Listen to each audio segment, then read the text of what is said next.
All right, y'all, we are back right here on the Round Top Show. And just like I promised, I am so excited because our first guest is on the line with us. And that is none other than my brother. It's Ernest J. Lee. What's up, man? What up, though, boy? You all right? Oh, yeah, man. How you doing? Man, I'm great, man. Ain't got no complaints. Good, good. Say what up to my co-host, Dr. Sain, in the building. Dr. Sain, what's happening, man? Hey, Dr. Lee, how you doing there, sir? I'm good, man. Ain't nothing wrong with it today, baby. Hey, that's good. That's always good news. Yes, sir. Yes, sir. Well, listen, I am so thankful that you decided to take time out to be with us today, man. You are one of my favorites in the industry. You really are. And so, man, thank you, bro. Oh, absolutely. Where do I send that check, Doc? I will give you the address off the air. I promise. Yeah, man, you really are. I mean, I've been watching your career over the years and just seeing how you've grown into this just phenomenal, not just a phenomenal artist, but just a fantastic producer. So I kind of want to start back from the beginning a little bit for those who may not be as familiar. And I know you're pretty much a household name, especially around these parts. But for those who may not be as familiar with you, kind of let's go back down memory lane a little bit and tell us about how you got your start with music and with ministry and everything like that. Well, of course, I took the route that most of us take. My mom saw musical talent in me early, so she. When I was 7 years old, she bought me a drum kit, and I made a bunch of noise around the house for about a year. It said, I got to about 9, I started playing like I was playing on the piano. You know, they used to have those high fives back in the day. I'm telling my age. Oh, yeah. They had those high fives with the record player and the radio built in the same thing. So I would be listening to the radio, beating on the side of the high five. So she asked me what was I doing. And I told her I was playing the keyboard. She went and bought me a keyboard when I was 10. And from there, I just morphed into, playing for my church. Of course, I had the job at 11 years old. I was a full-time musician at the church. Never took a lesson. Just using the talent God gave me, basically. I want to say when I was about 15, 16, I started writing songs. Would try them out and practice them on the church and teach my stuff in choir and stuff like that. And then about, I want to say it was 94, I was sitting on the organ, and Fred Hammond was in the audience at the church that day. And once the service was over, it was me and Larry Tucker was the band, two-piece doc. And, right. And Fred asked me that day to come to the studio the next day and sit in on this particular Radical for Christ. And I want to say from that experience is when I knew I wanted to do it full time. Wow. Because I saw how they were just creating and there wasn't no stress and they was coming up with hooks in like 2 minutes. You had Noah Hall there like just interpreting everything Fred was saying. I mean, it's one of those things where you can't, if this is what you do and you're in that kind of environment, you just gonna go with it. So I think that's when I first knew that's what I wanted to do. Wow, that's what's up. Yeah, that's amazing, man. Who would you say? I know you just said that you were working with Fred, a phenomenal artist, and Noel, I know well as well. Who would you say were some of your biggest influences? Well, thank God. When God gives, if you pay attention to the people that He puts around you, you have to use those people. And I don't mean in a negative way. I'm saying you have to follow where God leads you. So right. There was a administrator of my first time that was cool with the Clark sisters and all those people. So I would go down to the school, to the conservatory, and God just gave me a favor, man. Sweet would let me sit in the lessons. My family couldn't even afford lessons. Wow. But I was able to sit in there and watch them teach people, man, like Antoine Foster and all those would be down there, and I would just be privy to those lessons, man. I would pick up stuff like that. So, of course, chief one, being phenomenal, Michael Brooks was another one. I wanted Antoine Foster, of course, Maurice Whitbeck, all those people, like, they were doing little stuff in Inkster, and I would go to those little concerts and learn, man. So early on, it was those 4 or 5 people, who they were hot at the time. So it was like, man, I want to trying to play. Right. And you know, then what happened, I'm sorry, but I was gonna say then what happened then. My uncle passed away, and I was on the organ at his funeral, and that's when I met like the Detroit cat. wow. Yes, Oscar Hayes. I wasn't even from Detroit. I was from Mama's, Inkster. You know what I'm saying? Those areas. So I didn't even know them. They had never even seen me. So at the funeral, I played for my auntie, and since then, man, Oscar and Derek asked me to come to Oscar rehearsal that week on the east side of Detroit on Van Dyke. Oh yeah. And, wow. that's how I started, hanging around the Detroit cat. Met Bill Smith and all those people. It happens in succession, man.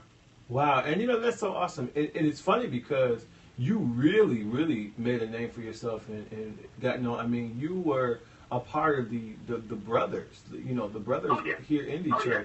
with the Derricks and the Darius Twymans and the Mendingals and the Oscar Hayes and, Joe Smith. You guys are the Detroit brothers. We all, Right. those of us who are in the industry, we know that, Yeah, and so.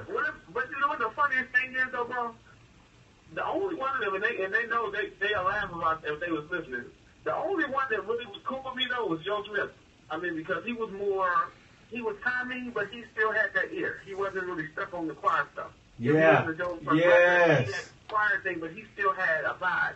Oh, yeah. And what happened was he took the job with me at my church, Great Faith Ministry, in 95. Like right after Fred had asked me to come, but Joe came in, and we just built a bond, that went past the music thing, and that's when I started like saying, okay, well, he put me on the choir stuff, the Detroit, and then when I played my no lessons vibe and my will put anything together vibe with Joe's structure, that's what kind of like made me have my own style, Wow. Now let me ask you this, because you have gotten a chance to work with many people. You put out great records, and you have so many other phenomenal things that we're going to talk about in this interview. However, one thing I gotta say about you, Ernest, you've always been the same guy. I mean, anytime I see you, anytime I talk to you, and it's amazing because, and I'm going to put this out there publicly, you adopted me as your little brother years ago, and when I tell you, even though I don't get a chance to see you as much because you're traveling and you're working and stuff like that, you have never, ever treated me any differently than a brother. Seriously. Like, every time I see you, you're the same. If I talk to you, you're the same. You're there. Like you say you're going to be there, you're there. So, I mean, what gives you that spirit of humility? Where did that come from? Because you genuinely, hear me now, you genuinely are humble, approachable, and a real guy. Where do you get that from? My upbringing, man. My dad, my mom was a church lady. She was saved, speaking in tongues, fire baptized, but my dad was 12. And I'm saying that, I know it sounds weird, like where am I going with that, but you understand it's called balance. Yeah. So when I grew up in that balanced home, it taught me, not to look at people funny and this and that, and my dad didn't really understand the church stuff, but he didn't really knock my mother for going. You know what I'm saying? So she put that love in me, and he put that love in me. So once I started to, get around and travel and do this, I felt like everybody had something to bring to the party. You know what I'm saying? Now, that doesn't mean that you can hook up and link up with everybody. Come on now. Right. But everybody brings something to the party. You know what I'm saying? So I just feel like you respect those that bring something to the party, man. And my whole thing is, none of us have arrived yet, Doc. Come on because now. at the end of the day, Never will. Oh, no. it all comes from God. That's and if you right. don't understand that, people will, you gotta understand this, man. People will perceive you to be a certain way because they look at you and they see you might have this on you. You might have that on. You might try this or try that. But really, man, that ain't what makes you. What makes you is how, when the lights are off and ain't nobody around you, do you still look in the mirror and see still for yourself? Right. And that's where I know that I've had flaws and this and that, but I know in front of people I'm still going to do what God has me to do. So it's called the balance. Right. So I know, hey, I might be struggling in this, but when I get in front of God too, I got to do what I'm supposed to do. So it keeps you humble on the sense of, hey, I'm just a regular person just doing what God has given me. I don't really care who likes it, who don't. I mean, and I think that's where people receive the arrogance from. It's not that. It's just when you sold out to what God told you, you ain't stuck with anybody's definition. Yeah, man. I mean, but I'm telling you, those of you guys who are listening, if you ever meet Ernest, you'll see that the guy that you hear now, and if you ever get a chance to talk to him outside of that, you'll notice that he's always the same. just a fun-loving guy, and what you see is what you get. There's no fickle. I mean, whether he see you on the corner of 8 Mile in Greenfield or he see you at the Stellars, it's not like, oh, I'm going to act funny because this person around and that person around. He's always the same. Matter of fact, he's so good, I'm going to tell you a little secret. Even if he really, I'm gonna say it. Even if he really don't like you, really if y'all ain't that close, he going to make you feel like y'all are. Oh, man, come on. Okay. You ain't gonna know it, but in your mind, No, man. you gonna really believe. No. Walk away singing the best friend song. Right. Hey, you never know you're entertaining the angel, Doc. Come on. So listen, we gotta transition a little bit, man, because one, we want to talk about the music, and we're gonna get to that last, but I'm going to talk to you about something else that is so awesome. You are prophetic. You are a prophet. And one thing that's so neat about your ministry is every time I've seen you minister in song, like God will give you a word for people. Tell us about how that came about. Again, growing up with my mom, my mother has always been real spiritual, so, I mean, you know how that goes. But I think her being led to the church that she was led to when I was in my years of formulating my spirituality, you know, we went to a church, Great Faith Ministries, Bishop Wayne P. Jackson, where, you know, we didn't do a lot of people's music, man. We did our own music. We would play and end up flowing out of the song to something else.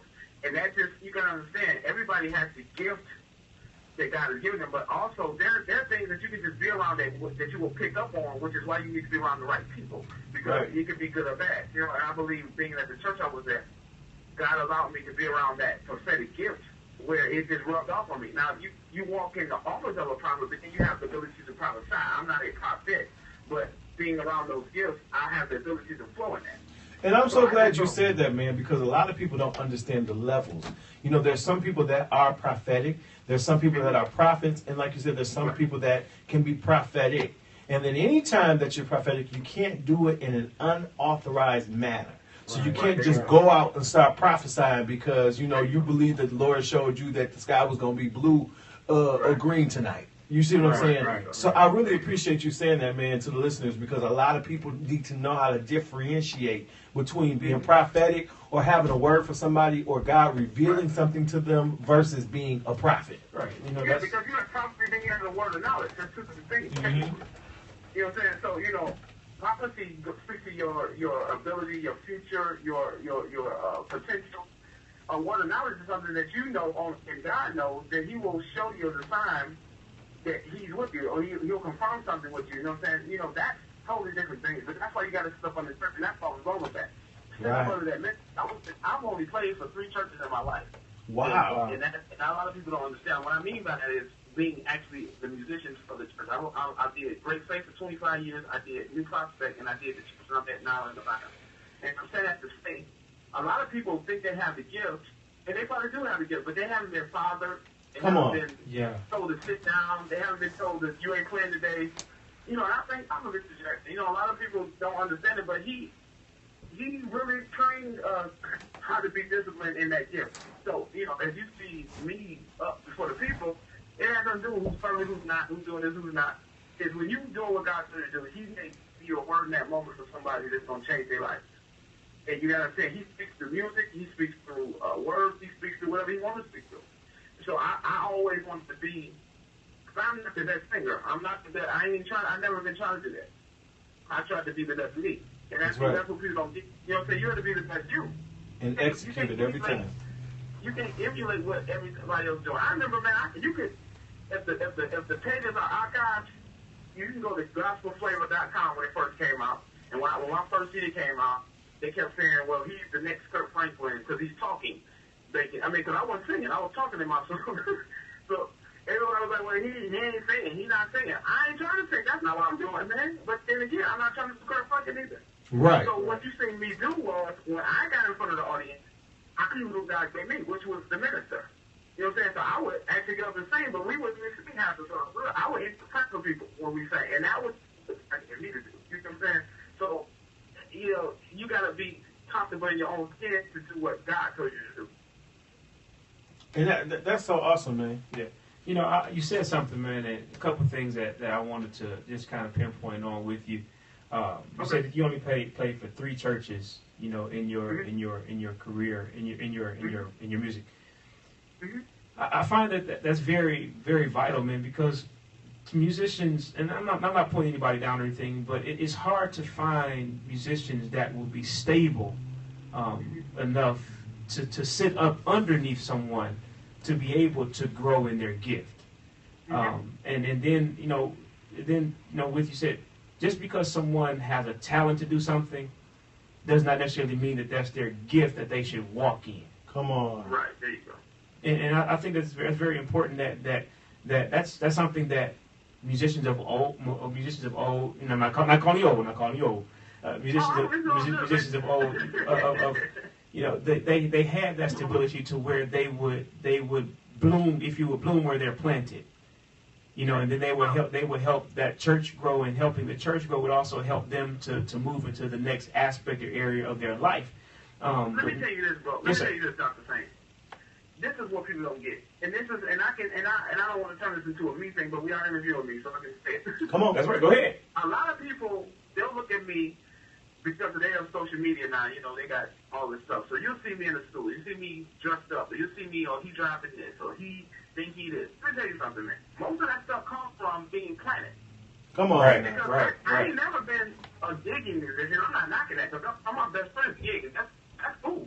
But my whole thing was, I would rather be planted and get the word, not in it, you don't go out and make a living. That's not what I'm saying. But God wants to bless you where you are. Exactly. So those years that I spent at Great Faith in my formative years, where I could have traveled, I could have did this, I stayed there, man. And I never regretted it, bro, because you know why? I live where I want to live. I drive where I want to drive. I can go do what I want to do. And guess what? You ain't saw me with a top 10 hit the last 5 years. You ain't saw me on the celebration of the gospel. Because, you know, I'm peaceful what God told me to do. Right. And that's what we miss it at. We try to chase what we think is what we want to do, and at the end of the day, God might not be calling you that. Right. Let me tell you something, man.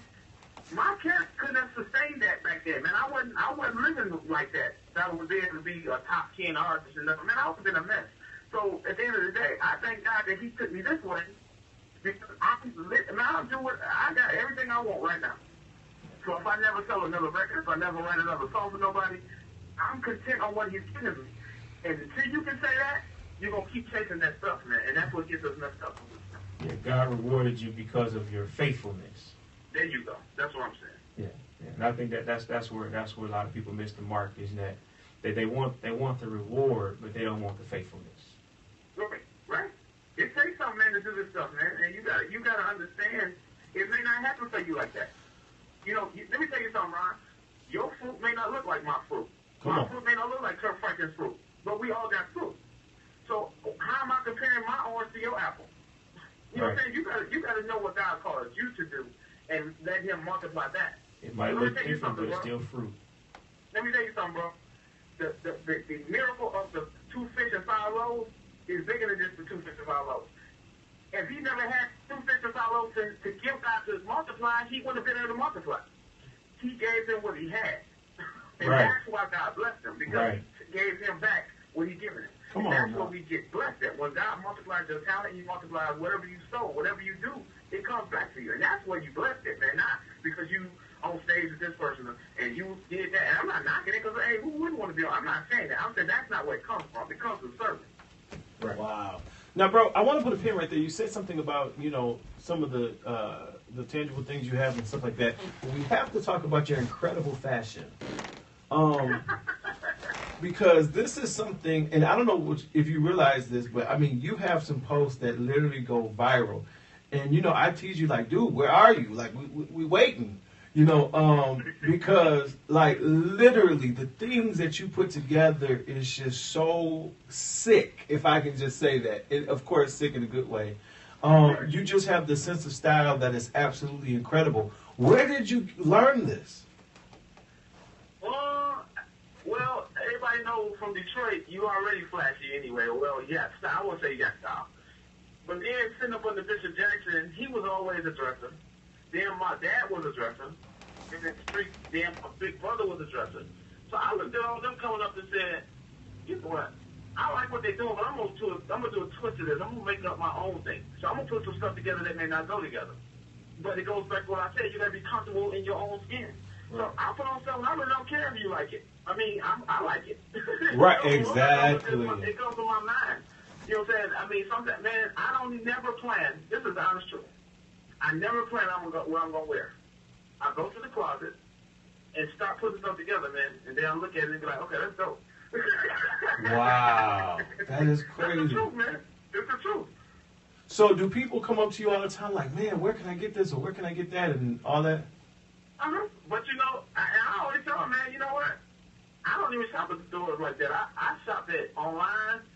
I shop at men's boutiques, if I can use that word, like a men's boutique store. Yeah. Mm-hmm. And then, and believe it or not, I get a lot of my jackets from the Goodwill. Oh yeah. Oh God, vintage stuff was hot. So man. you have to understand how you put pieces together, man. Right. You know, I'll wear a suit, but I'll piece it together with certain things just to have elements, man. Yeah, man. You know, it's funny because I started a company a few years ago called Popping Pieces. We take your everyday trends and we make them pop. Because a lot of people don't understand, they have so much in their closet. They really need a closet audit. Because if we were to go through their closet, we'd be able to put stuff together that is so hot, but they just don't know how to put it together. Right. But I was just about to say, like, man, it would probably be so dope, like if you were to do like a class or like a seminar. And I mean, it sounds so, I don't know if it may sound like a different thing to you, but I think it would be so cool because there's so many people who want to know how to step out and be confident. And so not just teaching them how to dress, but how to be confident in what they wear. Well, see, that goes to speaking into who you around and who you allow to be around you or you allow yourself to be around. Because a lot of people ask me, hey, man, can you style me for this? Can you style me for that? You know what I'm saying? I don't have a problem with it. But, again, you got to be able to listen. Exactly. I might put some stuff together and be like, man, I don't know about that, but if you want to be different, you got to stand out like that, and that's fine. Yeah, and you know, and I appreciate the difference because I mean, I know I wear some stuff that people be like, Ron, really, you know, but they laughing. But you know, I wear what makes me happy. You know what I'm saying? I dress how I feel or what I like, and I appreciate anybody else because, you know, our style has a lot to do with our personality and who we are. Yes, it does. You know, and it to me, it's just all about confidence, not really caring about what people think. Or when you dress to impress, it's not necessarily to be flashy or to outdo somebody else. It's just you being confident and you being comfortable with who you are. Let me tell you something. I won best dress in high school, and we didn't even have money like that. But even back then, I would just find pieces from my big brother's closet that they used to wear, and I would put it together. And I didn't even have a yearbook picture in the yearbook, but I had the best dress picture in there. Wow. And but even back then, man, I would just put stuff together, man, because that's what I wanted to wear. And I felt like I was always bigger than my situation. I saw myself bigger than what I was living, bigger than what I was going through. You know what I'm saying? Bigger than shopping at Value Village for school clothes. Wow. You know what I'm saying? So my whole thing is like, when you look at all that, it's not a thing where you trying to impress somebody, man. I don't do it to impress people. I do it because that's what I feel like doing. And I feel like God gives you individuality to be an individual, and that's how I am. Absolutely. And, you know, it blesses a lot of people. So please, man, don't stop posting. Don't stop hashtagging. Because I'm telling you, like, even me, when I see it, it inspires me because I'm like, wow. You know, like, bro, really does it big. Well, you know, this ain't in the Bible, but the haters you have with you always. So I always post. I don't be studying this stuff. I'm going to do me. Right, I can dig it. Listen, we got a couple more things to talk about and we're going to let you go. Listen, first thing, we got to talk about your reality show. You have a new reality show you're working on. Yeah, last year I was doing some music for someone. I did Tony Terry's Comeback Project, which is getting ready to drop now. And a lot of people ask me why did I touch that project. But the whole point is, man, when you're expanding your brand, you don't know where it's going to lead to. So from that point that I did 2 independent movie soundtracks. Wow. Then I did his project. And then one day he was in my house. We were going over his final mixes. And he said, hey, man, do you mind if this lady comes by here? And I'm thinking like, well, who is it? So he's like, no, it ain't nothing like that. He said she want to talk to me about something. So I'm like, cool. So she came over, man, ended up just sitting there in my presence. And we just got to talking. And she said, you know what? I like you. She said, you, what you do needs to be on screen, or people need to see it. So, long story short, I ended up talking to her, and she wanted to put my wife this reality show based on the song that we did for my wife's project called Spoon. So from there, it's called Women of Wealth. That's her magazine, Women of Wealth magazine. She's putting together a show of different women that have came from different struggles. So she just wanted to show me in the studio working with a couple of the artists that she got in the show. One is one of the Pink Sisters, and I forgot who the other lady is. I think they haven't decided on her name yet, but that's how it came about, man. So we're still in the planning stages of everything, but it's popping off, man. So, you got to be in the right place, right time sometimes. That's it. That's it. Now, listen, tell us about this new song that you sent over that we're going to be playing today. Well, I stopped being an artist after my contract was up with Malaco, but I still, man, what happened was I did Step in the Pool in 2011, and what's it called? What's that gospel radio people down south? Yes Lord Radio. Yes Lord Radio played Step in the Pool all up until the first year of last year. For like 3 years, and I didn't have no record out. So from that same record, I was working on like songs, but I really wasn't trying to release them. And so this year, one of the guys I was working with down here in Atlanta got a distribution deal through Sony Orchard, and he's getting ready to do a new compilation record, like something like Wild Gospel. So he asked me to submit a song. I was shocked. I'm looking, I didn't even know I did stuff like that. So I went to the vault, I could pull some out and dusted it off, and this is what we have. Wow. That is awesome. Listen, man, and you have a song that you did for Stephanie Pride a while ago, and it says, when I pray, opens up the window. I'm like, man, I got to find out how I can get that song. Because I think I don't think she ever put it out because that was more like on a churchy tip. She was trying to go worship, but Stephanie's so creative. She wants to write. She's writing all the time. So who wrote that song? Me and her wrote it, and she sold it at the workshop. I think I want to say in 2010 when I did that Church's record. Yeah. So it was like a separate little single she did, but the song is that do a remake of it, man. Yeah, we have to work that out because I can work that, because I'm like I'm churchy. It's just it is what it is. I try to do other stuff, but I'm trying. It's funky, but it's got that church in it, So yeah, I just want to throw that. The track now that track was a little old, but we updated man and make it hot. Yeah, I like that. Oh my Lord, something's gotta change. I love it, man. Yeah. So listen, I'm always gonna push the limits on the vocal arrangement. That's just but it was the point of me bringing it up too is it was just like the perfect blend of churchy but with this funk. It had this funk kick to it. It was just, man, it was bananas to me. Thank you, man. I appreciate it. Absolutely. So listen, man, throw to the song we're about to play right now.